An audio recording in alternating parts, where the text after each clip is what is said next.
Commander Jiwan stood at the large window of the hidden space station. Below him, Earth slowly turned in the darkness of space. Its blue oceans and white clouds looked peaceful and beautiful. But above the planet, alien ships moved in careful patterns. They had been there for 27 years. The aliens called themselves the Galactic Council. They said they ruled this part of space. They had sent thousands of messages to Earth. Every message demanded that humans answer them. Every message became more angry than the last. But Earth had never replied. Not once in 27 years. Lieutenant Myray walked up behind Yuan. She carried a datapad in her hands. Her face showed a small smile. "Commander, you need to hear their latest message. The Velkari ambassador is really angry now. He called us deaf animals who don't deserve to live on such a nice planet." Jiwan turned away from the window. His face stayed calm, but his eyes showed he was thinking hard. What else did they say? Myray touched her datapad and read from it. The council will meet tomorrow. They want to vote on what to do about Earth. Some of them want to attack us. Others want to take our planet and move us somewhere else. They all agree on one thing, though. They think we're too stupid to understand their messages. Jiwan walked to the center of the command room. Other officers worked at their stations around him. Every person there had been chosen carefully. Every person had spent years preparing for what was coming. The station itself was hidden using technology the aliens didn't know humans had. From space, it looked like just another piece of rock floating near Earth's moon. "How many alien ships are in our solar system now?" Jiwan asked. An officer named Borum looked up from his console. "We count 143 council vessels, Commander. Most of them are in orbit around Earth. 20 are near Mars. The rest patrol between the planets. They think they're watching us. They don't know we've been watching them for 27 years. Jiwan nodded slowly. 27 years ago, when the aliens first arrived, Earth had been afraid. The world's leaders met in secret. They looked at the alien ships and knew that humanity couldn't fight them. The aliens had weapons that could destroy cities. They had shields that could stop any missile. They traveled between stars like it was nothing. But Earth's leaders made a smart choice. They decided to stay silent. While the aliens talked and threatened and grew more frustrated, humans would learn. They would study the alien ships from far away. They would listen to every message and figure out the alien languages. They would work together in secret to build something better. Dr. Hyunwoo ran the language center deep inside the moon. He had studied every word the aliens ever said. Now he could speak 12 alien languages perfectly. He understood how they thought, what they feared, what made them angry. All of this information had been gathered while Earth stayed quiet. Engineer Borum led the technology teams. They had scanned the alien ships with sensors the Council didn't know existed. They had figured out how alien engines worked. Then they built better engines. They studied alien weapons and built stronger ones. They looked at alien shields and designed shields that were harder to break. Captain Sunho commanded the secret fleet. 40 massive warships floated in the darkness beyond Pluto. Each ship was larger than anything the Council had. Each ship used technology that would shock the aliens. And every ship waited for orders to return to Earth. Director Yoonji coordinated everything from her base on the moon. She was the one who planned this entire operation. For 27 years, she had made sure that Earth appeared weak and primitive. She made sure the aliens saw only what she wanted them to see. Cities with simple lights, radio signals that seemed basic, satellites that looked old and slow. But under the surface, humanity had been building. In secret bases on the Moon and Mars, in hidden stations throughout the solar system, millions of humans worked on the greatest project in history. They were making sure that when Earth finally spoke, the galaxy would have to listen. Ray touched her datapad again. Director Yoonji is calling, Commander. She wants to know if you're ready. Ji-won looked around the command center. Every officer met his eyes. They were ready. Earth was ready. Humanity had been silent for so long. Tomorrow, that silence would end. Tell the director yes, Ji-won said. Contact Captain Sano. Tell him to bring the fleet home. And send a message to Dr. Hyunwoo. I want him to prepare a transmission in every council language. It's time to show these aliens that Earth wasn't ignoring them. We were just waiting for the right moment to answer. Ray smiled wider. What should the message say, Commander? Ji-won turned back to the window. The alien ships continued their patrols, completely unaware of what was about to happen. They thought they were the hunters watching primitive prey.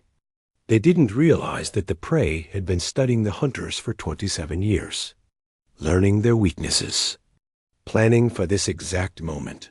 The message is simple, Ji-won said quietly.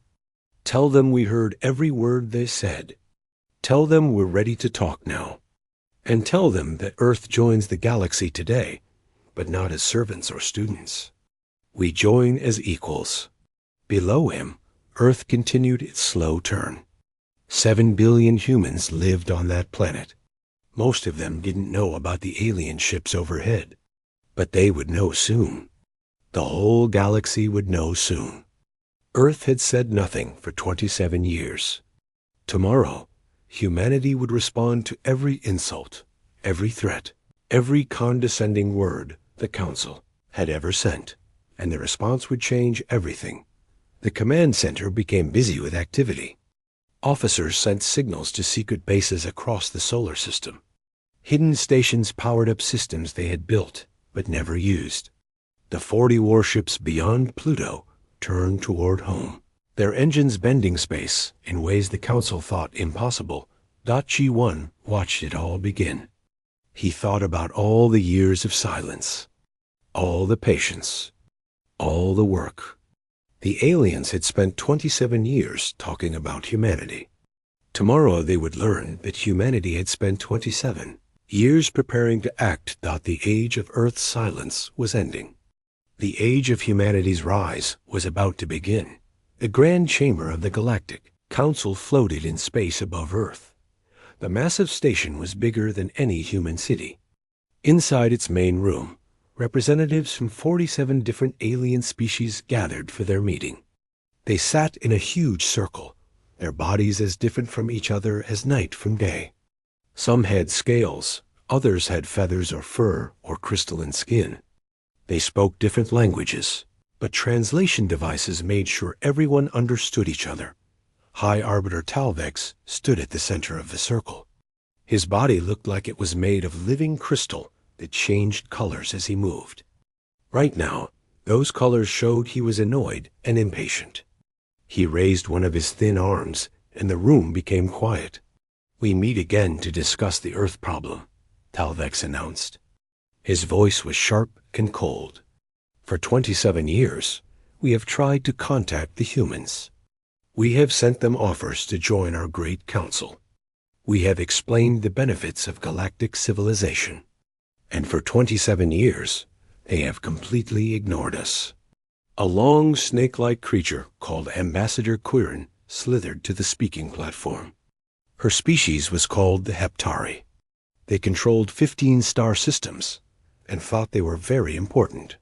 My people are tired of waiting, she hissed through her translator. Earth sits in a valuable position in space. If the humans are too primitive to appreciate our offer, then we should take the planet for ourselves. We can move the humans to a smaller world where they can't cause problems. Many representatives made sounds of agreement. Some clicked their claws together. Others flashed lights from their bodies. They had all grown frustrated with Earth's silence. Counselor Tevak spoke next. He was massive, with 6 arms and thick gray skin. His species had conquered dozens of worlds. Perhaps we should be more diplomatic, he said with false kindness in his voice. We could occupy Earth for the humans' own good. Teach them how to behave properly. Guide them until they learn to appreciate what we offer. Laughter filled the chamber. These aliens had contacted hundreds of species over thousands of years. Every species had eventually agreed to join the council. Some joined willingly. Others needed to be convinced with shows of force. But they all joined in the end. The council expected Earth to be no different. Ambassador Lithera stood up. She had colorful feathers and sharp eyes. "The humans clearly lack intelligence," she said with contempt in her voice. "Their technology is ancient. Their planet is divided into competing nations. They can't even leave their own moon. I suggest we classify them as a developing species and put them under our protection. For their own safety, of course." More laughter and agreement filled the chamber. High Arbiter Talvex prepared to call for a vote. The decision seemed clear. Earth would be occupied. Humanity would learn to obey. It was the same story that had played out dozens of times before. Then every screen in the chamber went dark. The lights flickered. For a moment, the confident aliens looked worried. Their station systems were supposed to be impossible to hack. But someone had just taken control of every display in the room. The screens came back on. They showed a simple image of Earth floating in space. Text appeared in all 47 council languages at the same time. The words were clear and direct. "We heard you. Now hear US." Confusion spread through the chamber. Before anyone could react, alarms started ringing. The station's sensors had detected something impossible. Ships were appearing around Earth. Big ships. Human ships. 40 massive vessels had just revealed themselves, surrounding the planet in a perfect defensive formation. But these ships shouldn't exist. The Council's observations showed that humans barely had space stations. They definitely didn't have warships. And they certainly didn't have the technology to hide entire fleets from Council sensors. Yet there the ships were, larger than the Council's best vessels, armed with weapons that registered as completely unknown on the station's scans. Each ship hummed with power that the aliens couldn't identify or understand. Every representative in the chamber stared at the screens in shock. Their confident laughter had died. Now they looked scared, confused, and angry. A communication came through. A human face appeared on every screen. He wore a military uniform and looked completely calm. His eyes were steady and intelligent. This was Commander G1. "Greetings, Galactic Council," G1 said in perfect Galactic Standard language.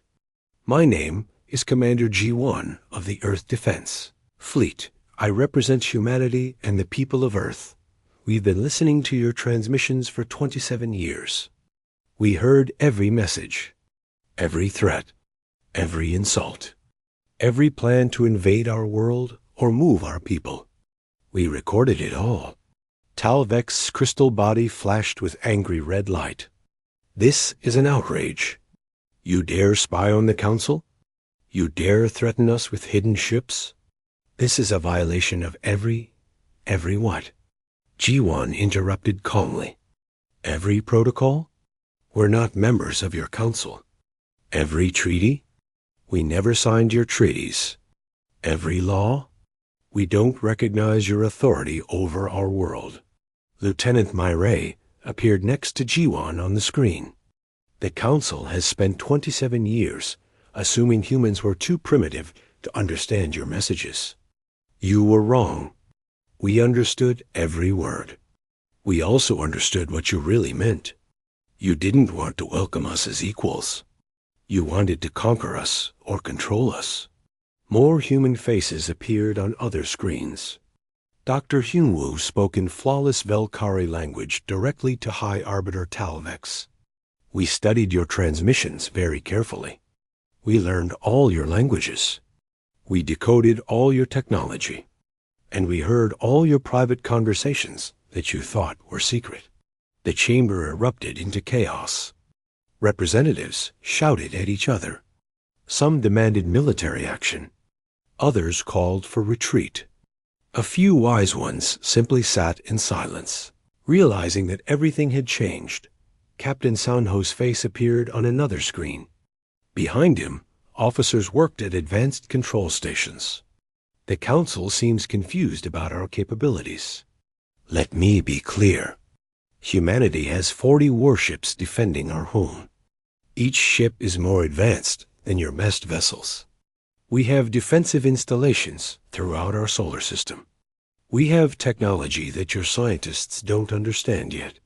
And we have been preparing for this moment for 27 years. Director Yunji's calm voice cut through the noise. The Council invited Earth to join galactic civilization. We accept that invitation. But we will join as an independent, sovereign species with full rights and respect. Not as subjects. Not as students. Not as primitives who need guidance.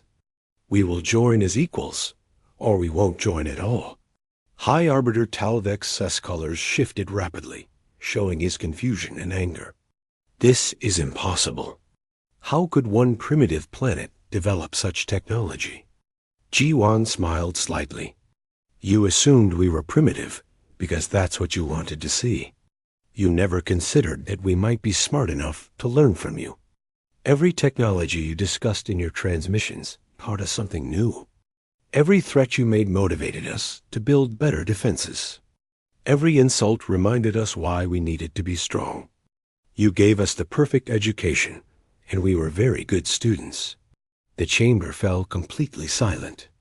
Every alien representative stared at the screens, finally understanding what had happened. While they had been talking about humanity, humanity had been listening and learning and building. Earth's silence hadn't been ignorance or fear. It had been strategy. The balance of power in this region of space had just changed. And the Galactic Council had no idea what would happen next. 3 hours had passed since humanity revealed its fleet. The Grand Chamber remained in chaos. Representatives argued loudly with each other. Some demanded immediate military action against Earth. Others suggested negotiation. A few species quietly calculated how this new situation might benefit them politically. High Arbiter Talvex struggled to restore order. His crystal body kept flashing different colors as he tried to control his emotions. Finally, he managed to quiet the chamber enough to speak. Commander Jiwan, Director Yunji, the Council demands an explanation. How did you develop this technology? Where did you build these ships without our knowledge? On the screens, Director Yunji smiled patiently from her command center on the moon. Arbiter, those are the wrong questions. You should be asking why you never suspected we might be more capable than we appeared. You should be wondering what other assumptions you've made about Earth that might be wrong. Counselor Tevak's 6 arms moved in agitation. Your 40 ships are impressive, human. But the Council commands thousands of vessels across hundreds of systems. Even if your technology is real, you are badly outnumbered. One planet cannot stand against our combined might. Captain Sanho laughed from the bridge of his ship, the Horizon's Edge. You still don't understand. This isn't about numbers. This is about capability. Lieutenant Myray, I think the Council needs a practical demonstration. Something they'll remember. Myray nodded and touched her controls. All ships, execute formation shift on my mark. 3, 2, 1, execute. What happened next made several Council representatives cry out in alarm. The 40 human ships didn't just move through space like normal vessels. They seemed to fold reality itself. In less than a second, every human ship vanished from around Earth and reappeared inside the defensive formations of the Council's own fleets. The human vessels now sat in perfect positions throughout the Council forces. Not threatening positions exactly, but positions that showed they could strike any Council ship before it could react. Positions that proved human ships could move through space in ways the Council had never seen before. Dr. Hyun-woo appeared on the screens, his face serious but patient. The Council has been studying physics and space travel for thousands of years. Your technology is very good, but humanity had an advantage. We started fresh, with no preconceived ideas about what was impossible. We looked at your technology and asked ourselves, what if there's a better way? Engineer Borum brought up new displays showing detailed plans and equations. Your ships move through space by pushing against it. Our ships fold space around them. Your shields absorb energy. Ours redirect it into other dimensions. Your weapons use focused energy beams. Ours use quantum disruption that bypasses normal matter. We didn't copy your technology. We used your technology as a starting point and went further. Ambassador Quirin's serpentine body coiled tightly in distress. This is impossible. Such advances would take thousands of years of research. For one species working alone, perhaps, Director Yunji replied. But humanity is 7 billion minds working together with a single goal. We shared all our research freely. Every nation on Earth contributed. Every scientist, every engineer, every worker understood what was at stake. While you were divided among 47 species competing for influence, we were one species completely unified. That made all the difference. The screens changed to show hidden installations throughout Earth's solar system. Massive construction facilities in the asteroid belt, where the human ships had been built. Research stations on the moons of Jupiter, where new physics theories were tested. Defense platforms near Saturn that could protect the entire inner solar system.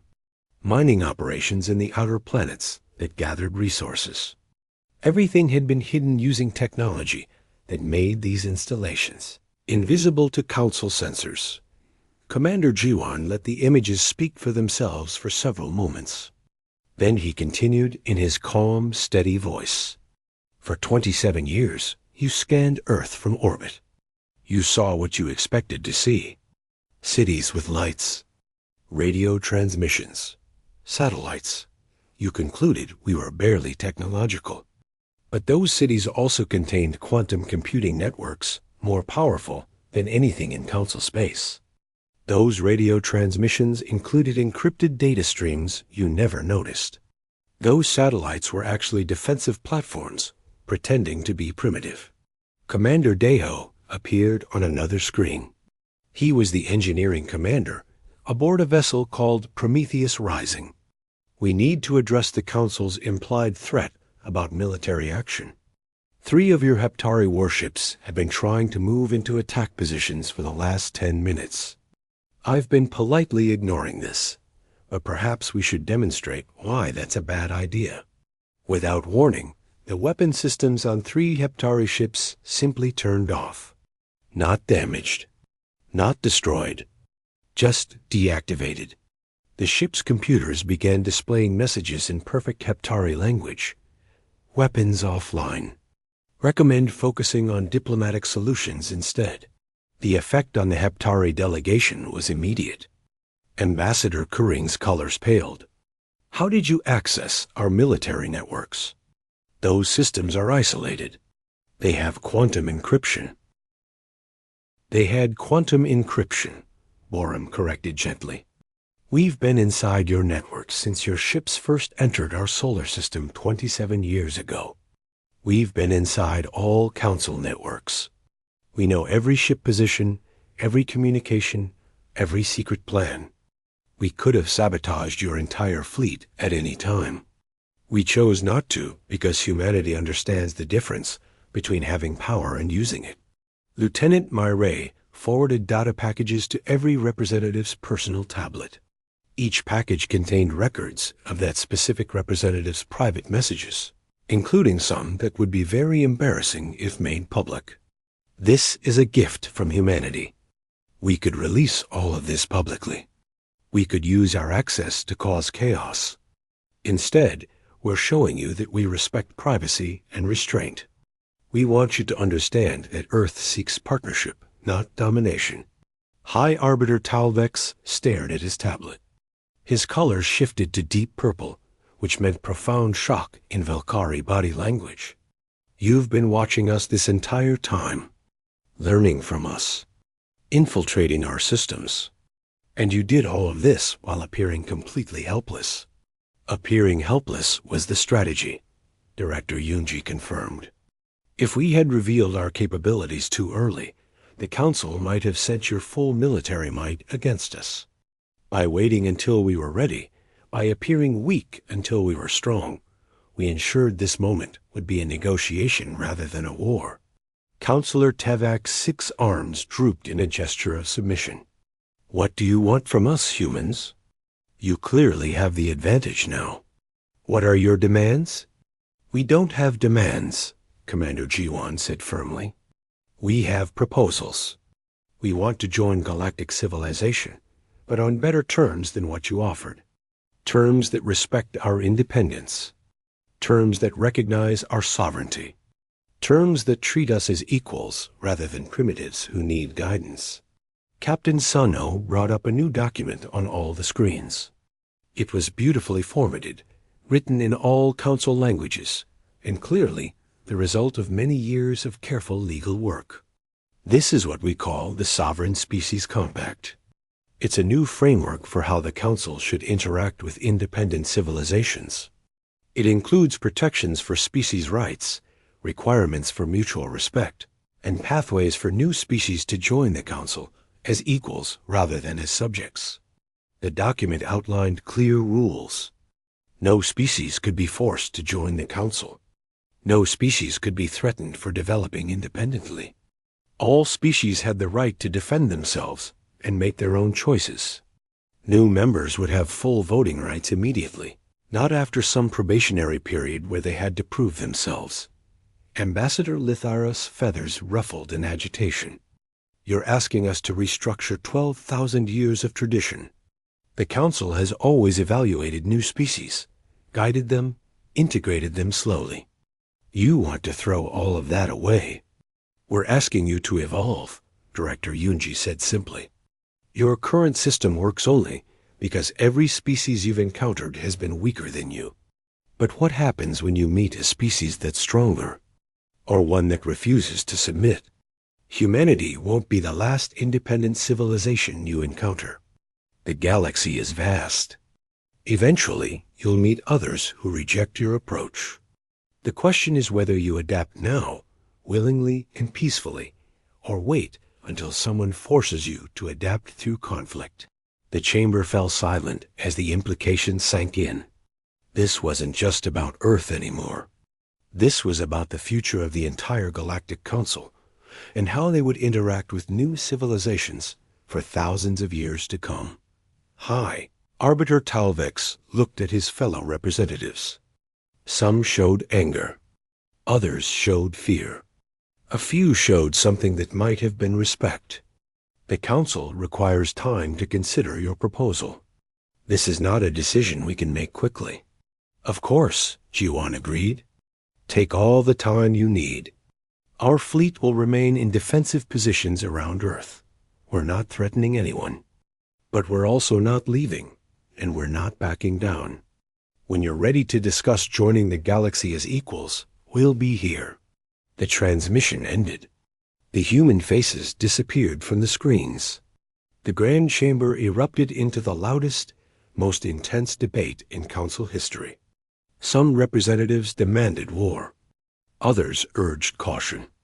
A few wise ones recognized that the galaxy had just changed forever, and the Council's choice now would determine whether that change was peaceful or violent. Above Earth, the 40 human warships maintained their perfect formation. Silent, watchful, ready for whatever came next, the Grand Chamber had been in continuous session for 3 days. Representatives argued, debated, threatened, and negotiated without rest. Some species called for their military fleets to gather near Earth. Others urged careful diplomacy. The entire Council was divided in ways it had never been before. On the 3rd day, High Arbiter Talvex finally called for order. His crystal body had cycled through so many colors over the past 72 hours that he looked dimmer than usual, as if exhausted. The Council must reach a decision. We cannot continue like this indefinitely. Around him, the 47 species had formed rough factions. About a third supported military action against Earth. They argued that humanity's defiance set a dangerous precedent. Another third urged acceptance of the Sovereign Species Compact, recognizing that fighting humanity would be costly even if the Council won. The final third remained undecided, waiting to see which way the political winds would blow. Ambassador Quirin slithered forward. Her colors had changed over 3 days, from angry red to thoughtful green. The Heptari Collective has reconsidered our position. We initially supported military action. However, the humans make valid points. In the past 1,000 years, we have contacted 17 new species. 12 joined the Council peacefully. 5 resisted and were pacified. We convinced ourselves this was successful integration. But perhaps those 5 species had legitimate concerns that we ignored. Councillor Tevak's massive form shifted. All 6 of his arms moved in complex patterns that showed he was thinking deeply. The Korthani Syndicate abstained from earlier votes. But we have reviewed the intelligence the humans provided. Our private communications show that Council politics have become stagnant. We compete against each other while claiming unity. Perhaps new voices and new perspectives would strengthen the Council rather than weaken it. More representatives spoke. Some maintained their hostile positions. But others, when they spoke honestly, admitted that humanity's arguments had merit. The Council did treat new species as inferiors. They did use their military power to force compliance. They did assume that their way was the only correct way to organize galactic civilization. Director Yunji had been listening to all of this from her command center on Luna. Humans had excellent intelligence gathering capabilities after all. Now she opened a communication channel to the Grand Chamber. Honored representatives, may I speak? Talvex Solars shifted to neutral silver. The Council recognizes Director Yunji of Earth. Yunji's image appeared on the chamber's screens. She looked tired but determined. The Council has been debating for 3 days. I want to clarify humanity's position so there are no misunderstandings. Earth does not seek to destroy the Galactic Council. We recognize that your organization has brought stability and prosperity to hundreds of worlds. We respect what you have built over thousands of years. She paused, making eye contact with the camera as if looking directly at each representative. But stability built on intimidation is fragile. Prosperity that requires submission is incomplete. Unity maintained through force is not true unity at all. The Council has been successful because you've only encountered species weaker than yourselves. That gave you a distorted view of how galactic civilization should work. Lieutenant Myray appeared beside Yunji, bringing up new displays. We've prepared detailed analyses of the past century of Council first contact situations. In every case where a species resisted joining, the Council responded with escalating threats and eventually force. In every case where a species joined willingly, the Council still imposed decades of probationary status where the new members had limited rights. There has never been true equality between the founding species and newer members. Dr. Hyunwoo joined them on screen. Humanity studied your histories carefully. We learned your languages not just to communicate, but to understand how you think. We noticed patterns. The Council talks about unity and cooperation, but your internal politics are full of competition and rivalry. Each species tries to gain advantage over the others. New members are kept weak, so they can't challenge the established order. This isn't fellowship. It's a hierarchy enforced by military power. Ambassador Lithar's feathers bristled with anger. You dare lecture us about civilization? Your own planet was divided into competing nations until recently. Exactly, Commander Jiwan responded, his face appearing on another screen. Earth's nations had conflicts. We disagreed about politics, resources, territory, everything. But when the Council arrived and threatened us, something changed.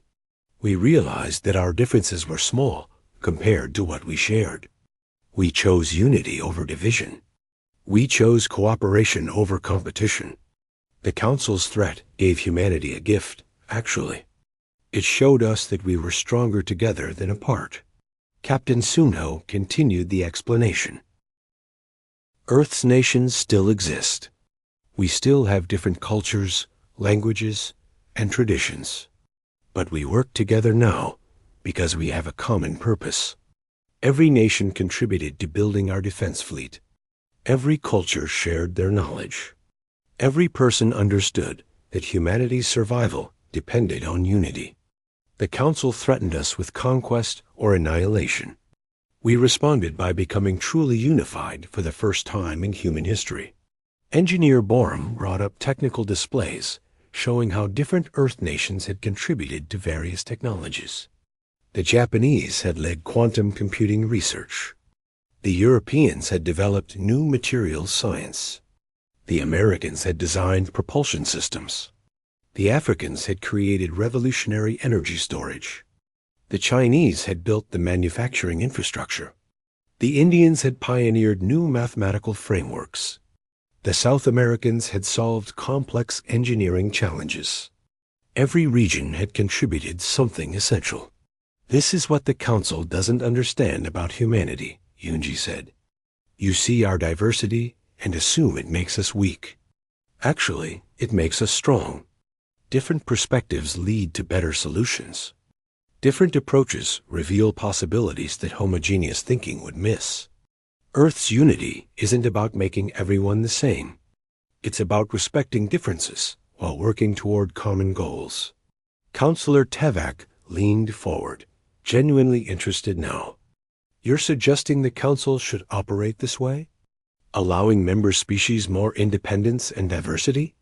We're suggesting the Council could be stronger if it trusted its members more, Commander Jiwan replied. The Sovereign Species Compact doesn't weaken your organization.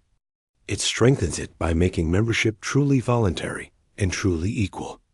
Species that choose to join because they want to will be more loyal and committed than species forced to join through threats.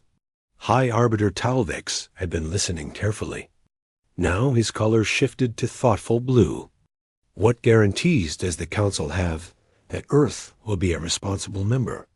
You've demonstrated impressive capabilities and questionable willingness to accept our authority. What prevents you from using your technology to dominate others, the way you accuse us of doing?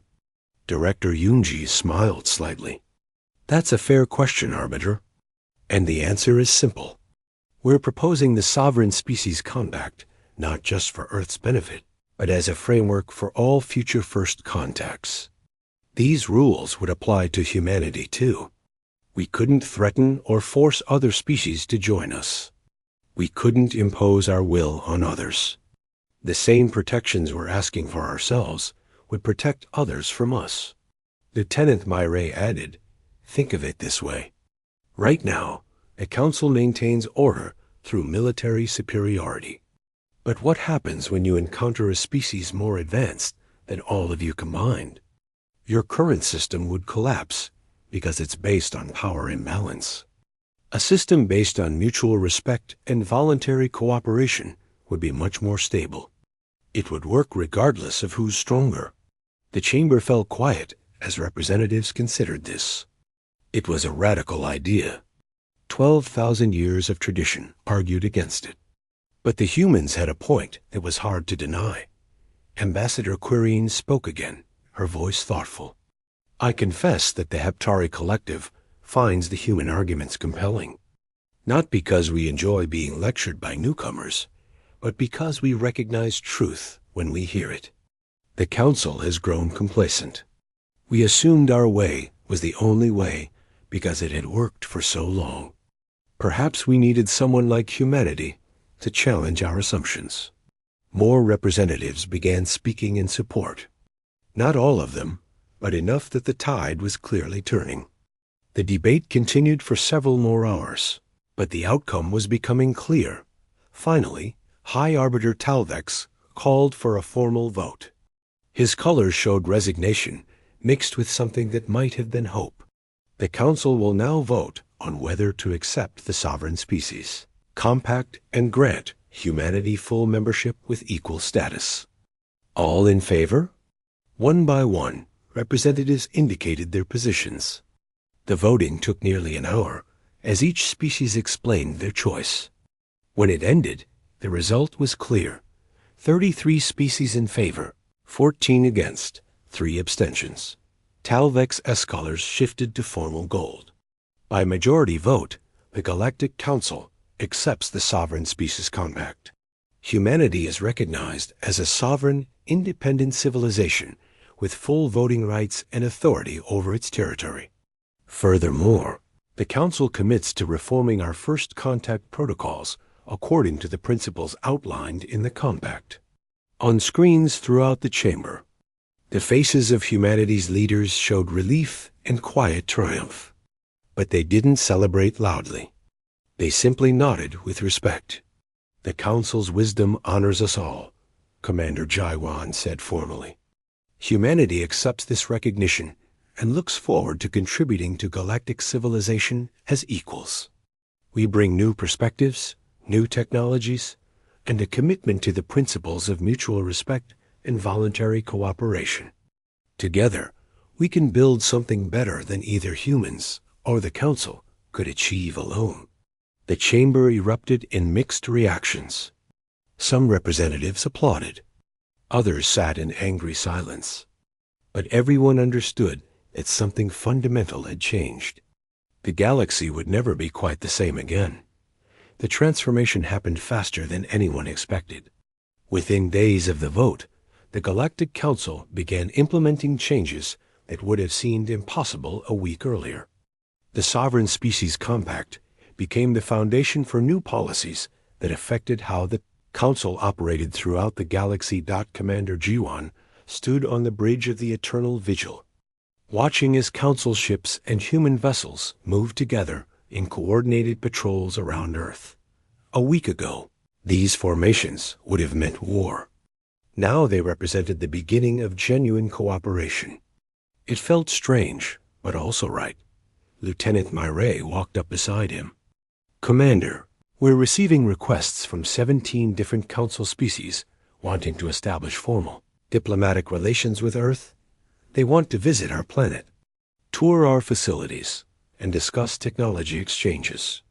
Director Yunji asks how you want to handle this." Jiwan smiled. "Tell the director to accept all of them, but schedule the visits carefully. We want to show Earth's best side, but we also want to be honest about who we are. No more hiding. No more deception. If we're going to be equals in the Council, we need to start building real trust." On Luna, Director Yunji coordinated the complex logistics of integrating humanity into galactic civilization. Dr. Haiyan Wu's linguistics team was training diplomats to speak various alien languages properly. Engineer Borum was organizing technology sharing sessions where humans and aliens could learn from each other. Captain Sungo was establishing joint training exercises between human and Council military forces. But perhaps the most important changes were happening in the Grand Chamber itself. The Council had always operated with the founding species holding permanent positions of authority. Now, under the new compact, all species had equal voting rights regardless of how long they had been members. This single change shifted political dynamics throughout the galaxy. High Arbiter Talvex had been watching these changes with mixed feelings. His species, the Velkari, had been founding members of the Council. They had held power for 12,000 years. Now they were being asked to share that power more equitably. It was uncomfortable, but Talvex was wise enough to recognize that the alternative would have been much worse. He opened a private communication channel to Commander Jiwan. "Commander, might we speak candidly?" Jiwan appeared on Talvex's screen. "Of course, Arbiter. I hope you know that despite our rocky start, humanity respects what the Valkyrie have built. Talvek's cess colors shifted through several patterns before settling on honest gray. I must confess something. When your ships first appeared, I was terrified. Not just of your weapons, but of what you represented. Change. The end of the order we had maintained for millennia. I supported the vote to accept your compact, but part of me still fears what comes next. Jiwan nodded with understanding. Change is frightening. Earth's nations felt the same way when we decided to unify. We worried about losing our identities, our independence, our ways of life. But we discovered that unity doesn't mean uniformity. We could work together while still being ourselves. The Council can do the same. I hope you're right, Talvex replied. But I also want to thank you. The Council had grown stagnant. We were powerful but complacent. Your arrival, as disruptive as it was, reminded us that the galaxy is larger and more complex than we assumed. You gave us a gift, really. The gift of perspective. Their conversation ended cordially. Jiwan reflected on how much had changed in just 1 week. The aliens who had threatened to destroy Earth were now cautious partners. The Council that had dismissed humanity as primitive now sought human advice on reforming their own systems. It was almost too much change to process. Lieutenant Myray interrupted his thoughts. Commander, we're receiving another communication. This one is different. It's from a species called the Dravani. They're not part of the Council. They received our broadcasts about the Sovereign Species Compact and want to know if humanity would be willing to make first contact on their terms, instead of the Council's terms. Jiwan felt a surge of satisfaction. This was exactly what they had hoped for. The compact wasn't just about Earth joining the Council. It was about creating a new model for how advanced civilizations interacted with emerging ones. Tell them yes. Send Captain Sunho's task force. And make sure Dr. Hyanwoo's team starts learning the Dravani language. If we're going to do this, we're going to do it right. News of the Dravani contact spread quickly through both human and Council networks. Several Council species expressed interest in joining the mission. This was unprecedented. Traditionally, the Council conducted first contacts alone, presenting a unified front that was really just intimidation. Now they were willing to cooperate with humanity on equal terms. The joint mission to the Dravani system became a test case for the new approach. Human and Council ships traveled together. Diplomats from multiple species worked on the first contact protocols together. Everyone agreed that the Dravani would be given complete information about both humanity and the Council, along with the option to join either organization, both, or neither. Took 3 months to complete the Dravani contact. The process was slower and more careful than traditional Council methods. But the result was remarkable.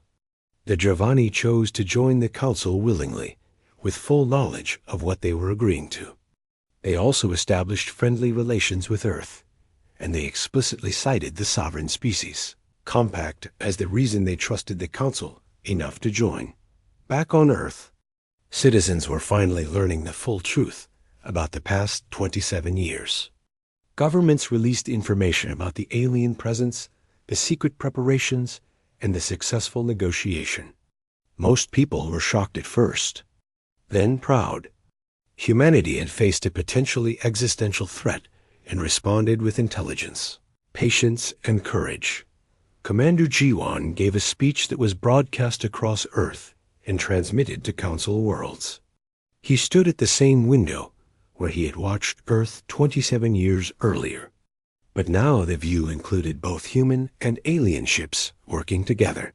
For 27 years, Earth was silent, Jiwan said. The galaxy called us primitive, deaf, ignorant. They threatened us, insulted us, and planned to conquer us. We could have responded with anger. We could have struck first when we had the advantage. But humanity chose a different path. We responded with excellence. We built ships better than theirs. We developed technology they couldn't imagine. We proved our worth through our actions rather than our words. He paused, looking directly at the camera. But the greatest thing we proved was not our strength. It was our wisdom. We showed that power should be tempered with restraint, that capability should be balanced with responsibility, that the strong should respect the weak, not exploit them. These are human values, yes, but they're also universal values. Values that can make galactic civilization better for everyone. The speech resonated across multiple worlds. Some council species resented the implied criticism. Others found themselves agreeing. But everyone recognized that humanity had changed the political landscape in fundamental ways. Yoonji watched the speech from her office on Luna. She felt tired but satisfied. 27 years of planning had led to this moment. Earth was safe. Humanity was respected. And the galaxy was just a little bit better than it had been before. Lieutenant Myray entered Yoonji's office, carrying a datapad.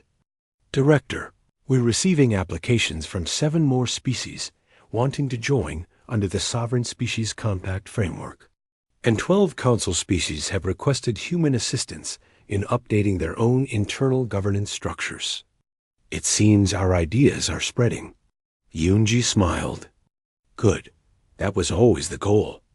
Not just protecting Earth, but improving how advanced civilizations interact with each other. We didn't save just ourselves. We created a framework that can help others too. 6 months after humanity's revelation, High Arbiter Talvex hosted a formal reception aboard the Grand Chamber. It was the first official diplomatic event where humans and aliens mingled as true equals. Representatives from dozens of species attended, along with dignitaries from Earth's various nations. Commander Jiwan, Director Yoonji, Captain Sunho, Lieutenant Myray, Dr. Hyunwoo, Engineer Boraim, and Commander Deo all attended as heroes of humanity. They moved through the crowd, speaking with aliens who had threatened them just months earlier, building relationships that would shape the future. Talvex approached P1 at one point, his crystal body glowing with warm golden light. Commander, I have thought much about our first conversation, when you revealed your fleet and I felt such fear. I realize now that what I feared was not human weapons, but human competence. We had convinced ourselves that we were superior. Your existence proved we were merely comfortable. Jiwan raised a glass in the human tradition of toasting. Then here's to discomfort, Arbiter, to being challenged, to growing beyond what we thought were our limits, and to friendships that began with misunderstanding but evolved into something genuine. Talvex attempted the human gesture, raising his own container of liquid.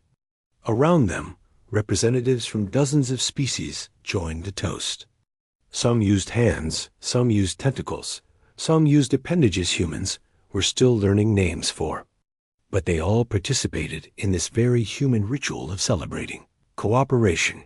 The reception continued late into the station's night cycle. Humans taught aliens about Earth's music, art, and literature. Aliens shared their own cultural treasures with fascinated human guests. Friendships formed that would last decades. Alliances took shape that would influence galactic politics for generations. As the event wound down, Director Yoonji found herself standing at one of the observation windows, looking at Earth in the distance. So much had changed since the aliens first arrived. So much more would change in the years to come. Captain Sunho joined her at the window. Do you think this will last, Director? Can humans and aliens really build something lasting together? Yoonji considered the question carefully. I think that depends on all of us. The Council learned that power without wisdom leads to stagnation. We learned that silence can be strategy, but eventually you have to speak. Together, maybe we can build something better than either of us could alone. A true galactic civilization based on respect rather than force. Below them, Earth continued its ancient rotation. 7 billion humans slept under the protection of fleets, both human and alien. Above them, the galaxy stretched endlessly, full of possibilities that had seemed impossible. Just months earlier, humanity had been silent for 27 years, while the Council insulted and threatened them. But when humanity finally responded, it wasn't with weapons or anger. It was with competence, dignity, and a vision for a better way forward. Earth had said nothing for 27 years. But when humanity finally spoke, the galaxy listened. And nothing would ever be the same again. The age of Earth's silence had ended. The age of humanity's partnership with the stars had just begun. And somewhere out in the vast galaxy, other emerging species watched these events and felt hope. If humanity could earn respect through excellence rather than force, perhaps they could too. The Sovereign Species Compact was spreading. The idea that civilizations should meet as equals was taking root. And it had all started because one planet refused to submit, chose to prepare instead of panic, and demonstrated that sometimes the best response to threats is not violence, but excellence. Commander G1 looked at his fellow humans and at the alien friends they had made. He thought about the journey from that first alien transmission to this moment of genuine fellowship. It had been long, difficult, and uncertain, but it had been worth it. Earth had joined the galaxy on its own terms, and the galaxy was better for it.